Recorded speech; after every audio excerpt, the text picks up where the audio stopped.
Ada yang mengatakan bahwa formulasi strategi adalah jaminan menuju kemenangan bagi manajemen. Hal itu dikarenakan formulasi strategi akan terkait dengan bagaimana seorang manajer mengambil keputusan dari berbagai alternatif. Formulasi strategi merupakan proses penyusunan langkah-langkah ke depan yang dimaksud untuk membangun visi dan misi organisasi, menetapkan tujuan strategis dan keuangan perusahaan, serta merancang strategi untuk mencapai tujuan tersebut dalam rangka menyediakan customer value terbaik. Morton 1996 mengatakan, ada keterkaitan yang saling menunjang antara struktur organisasi dan budaya perusahaan, teknologi, peran individu, struktur organisasi, dan proses manajemen yang dipengaruhi oleh lingkungan sosial, ekonomis, eksternal, dan lingkungan teknologi eksternal dalam metodologi pembentukan strategi formulasi. Formulasi strategi adalah tahapan pertama dari proses manajemen strategis. Formulasi strategi mencakup pengembangan visi dan misi, mengidentifikasi kesempatan dan ancaman eksternal organisasi, menentukan kekuatan dan kelemahan internal, menciptakan tujuan jangka panjang, memulai strategi alternatif, dan memilih strategi khusus untuk dicapai. Isu-isu formulasi strategi mencakup penentuan bisnis baru yang akan dimasuki dan bisnis baru yang akan dihindari. Apakah akan memperluas operasi atau mendiversifikasi? Apakah akan memasuki pasar internasional? Apakah akan menggabungkan usaha atau membentuk joint venture? Dan cara menghindari pengambil alihan. Selanjutnya yaitu hal-hal yang diperlukan pertimbangan dalam formulasi strategi. Pertama, memahami visi, misi, dan objektif perusahaan sehingga dapat mengetahui ke arah mana perusahaan akan dibawa serta bagaimana cara untuk menuju ke arah tersebut. Hal kedua yang harus dipahami adalah posisi perusahaan pada saat ini. Posisi perusahaan itu bisa berupa pangsa pasar yang dikuasai, posisi laba atau rugi perusahaan, kondisi internal seperti kompetisi orang-orang berada dalam perusahaan, dan lain-lain. Ketiga, yaitu mampu mengidentifikasikan faktor-faktor lingkungan eksternal dan internal yang sedang dihadapi perusahaan saat ini. Hal ini akan memudahkan dalam memahami keberhasilan atau kegagalan pencapaian tujuan perusahaan. Yang terakhir, yaitu mencari alternatif solusi yang bisa dilakukan untuk mencapai tujuan organisasi secara lebih efisien di masa yang akan datang. Banyak solusi yang relevan yang bisa ditawarkan atau bisa ditujukan kemampuan yang selalu berkembang dan diasah dari orang-orang yang berada di dalam perusahaan, atau mungkin juga menunjukkan inovasi dari mereka untuk mengikuti perubahan yang terjadi dan kemampuan untuk mengintegrasi perusahaan. Oke, baik, di sini saya akan menjelaskan tentang tingkat formulasi strategi. Tingkat formulasi strategi ada 3, yaitu strategi tingkat perusahaan, strategi tingkat bisnis, dan strategi tingkat fungsional. Yang pertama itu ada strategi tingkat perusahaan atau corporate level strategi. Tingkat ini menguraikan apa yang ingin perusahaan capai, seperti pertumbuhan, stabilitas, akuisisi, atau penghematan. Strategi ini berfokus pada bisnis apa yang akan dimasuki ke pasar. Strategi korporasi dirumuskan oleh manajemen puncak dan dirancang sedemikian rupa gunanya mencapai tujuan organisasi.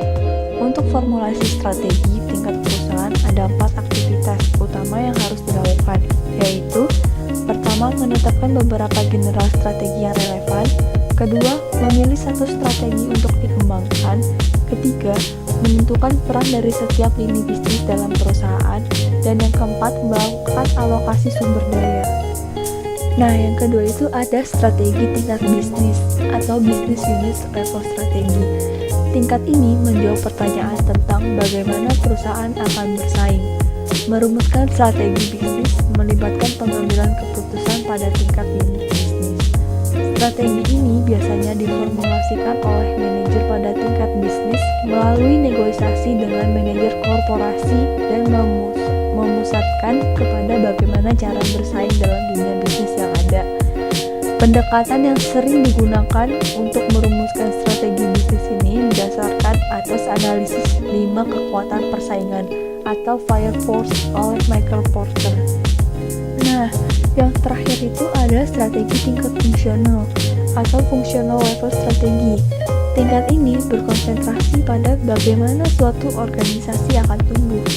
Strategi fungsional merupakan suatu pendekatan terhadap area fungsional untuk mencapai tujuan perusahaan dan unit bisnis dengan memaksimumkan produktivitas sumber daya.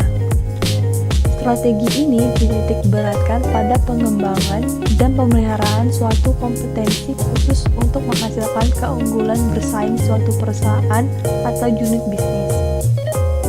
Ruang lingkup strategi fungsional lebih sempit dibandingkan strategi korporasi dan strategi bisnis.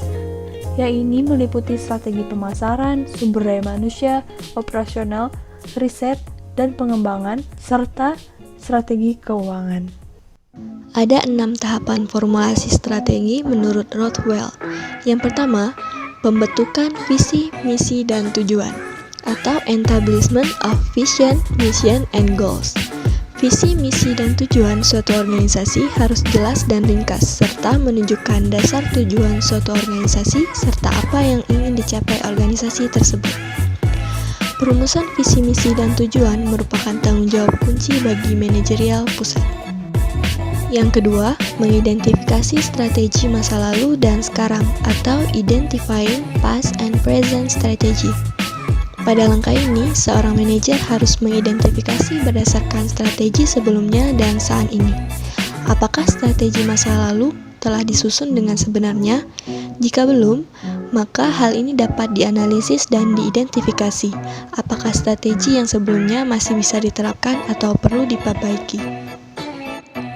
Yang ketiga, mendiagnosing kinerja masa lalu dan sekarang, atau diagnosing past and present performance.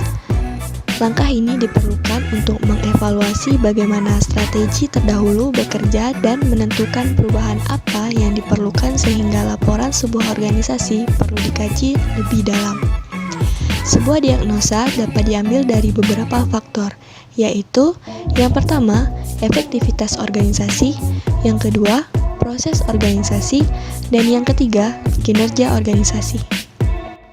Yang keempat, menetapkan sasaran atau setting objectives. Sasaran adalah pernyataan tentang apa yang dituju organisasi. Beberapa pernyataan tentang sasaran diperlukan oleh manajer, yaitu yang pertama, sasaran jangka panjang yang membahas tentang rencana perusahaan untuk masa beberapa tahun mendatang. Yang kedua, sasaran jangka pendek yang bertujuan dan diatur untuk membantu mencapai tujuan jangka panjang. 5. Analisis SWOT dan perumusan strategi, atau SWOT Analysis and Strategy Formulation. Pendekatan ini mencoba menyeimbangkan kekuatan dan kelemahan internal organisasi dengan peluang dan ancaman lingkungan eksternal organisasi.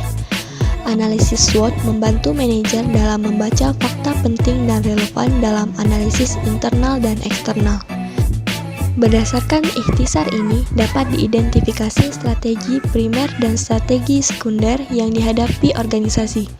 Manajer kemudian merumuskan sebuah strategi yang tepat dalam mengambil keputusan suatu organisasi, menetralisir kelemahan, dan selalu memperhitungkan ancaman yang akan dihadapi.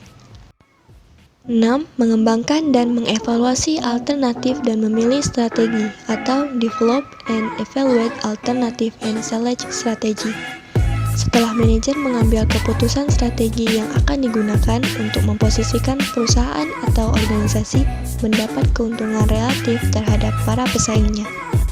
Setelah mengevaluasi alternatif strategi, manajer akan memilih strategi yang memberikan perusahaan atau organisasi keunggulan kompetitif yang paling menguntungkan. Selanjutnya, mereka akan mencoba untuk mempertahankan keuntungan tersebut dari waktu ke waktu. 2 hal yang berkaitan dengan pemilihan strategi. Yang pertama, menyusun skenario perusahaan, dan yang kedua, proses penetapan pilihan strategis. Pemilihan terhadap alternatif strategis yang terbaik bukan merupakan akhir formulasi atau perumusan strategi. Selanjutnya, organisasi harus mengembangkan kebijakan. Kebijakan didefinisikan sebagai panduan umum mengenai implementasi strategi. Kebijakan juga dapat membatasi pilihan strategi di masa yang akan datang, sehingga perubahan strategi harus diikuti dengan perubahan kebijakan. Kemudian, secara umum strategi bisnis berisi strategi bersaing. Strategi bersaing yang didefinisikan dalam kegiatan formulasi strategi akan menjadi petunjuk untuk menemukan atau memilih area kritis yang perlu diperhatikan untuk membangun keunggulan bersaing atau competitive advantage. Competitive advantage dapat mencakup hal-hal berikut. Yang pertama, kemampuan untuk merespon dengan cepat berbagai macam perubahan-perubahan di pasar.